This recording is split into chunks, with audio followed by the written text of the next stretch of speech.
અમે આપને બતાવી રહ્યા છે વડાપ્રધાન નરેન્દ્ર મોદી કેવડિયા ખાતે ઈ બસોને લીલી ઝંડી બતાવી રહ્યા છે। મોટા પાયે કાર્યક્રમ કેવડિયા ખાતે કે જ્યાં 1220 કરોડના વિકાસ કાર્યોનું ખાતમુહૂર્ત અને લોકાર્પણનો કાર્યક્રમ।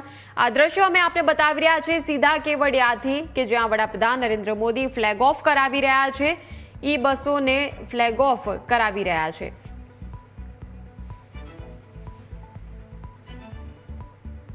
તો જે રીતે વડાપ્રધાન નરેન્દ્ર મોદી કેવડિયા ખાતે પહોંચ્યા અને ત્યારબાદ તરત જ લોકાર્પણનો કાર્યક્રમ, ખાતમુહૂર્તનો કાર્યક્રમ, કેમ કે કેવડિયાને મોટી વિકાસ કાર્યોની ભેટ આપવાની છે અને આ દ્રશ્યો કે જ્યાં ઈ બસોને લોકાર્પણ કરી રહ્યા છે, ફ્લેગ ઓફ કરાવીને પ્રસ્થાન કરાવી રહ્યા છે।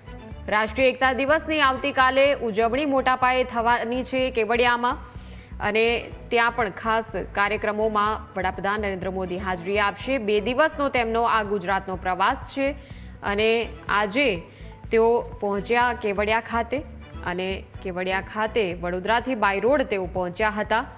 1220 કરોડના પ્રોજેક્ટ્સનું લોકાર્પણ અને ખાતમુહૂર્તનો કાર્યક્રમ છે। આવતીકાલે રાષ્ટ્રીય એકતા દિવસના સન્માનમાં સરદાર વલ્લભભાઈ પટેલની પ્રતિમાને તેઓ પુષ્પાંજલિ અર્પણ કરશે। આવતીકાલે રંગારંગ કાર્યક્રમો, રાષ્ટ્રીય એકતા દિવસની ઉજવણીના ભાગરૂપે પરેડનું આયોજન કરવામાં આવ્યું છે અને સંબોધન પણ કરવાના છે વડાપ્રધાન નરેન્દ્ર મોદી। બપોરે આવતીકાલે કાર્યક્રમ 12:20 કલાકે કેવડિયામાં યોજાશે કે જ્યાં અનેક લોકો સાથે સંબોધન પણ તેઓ કરશે।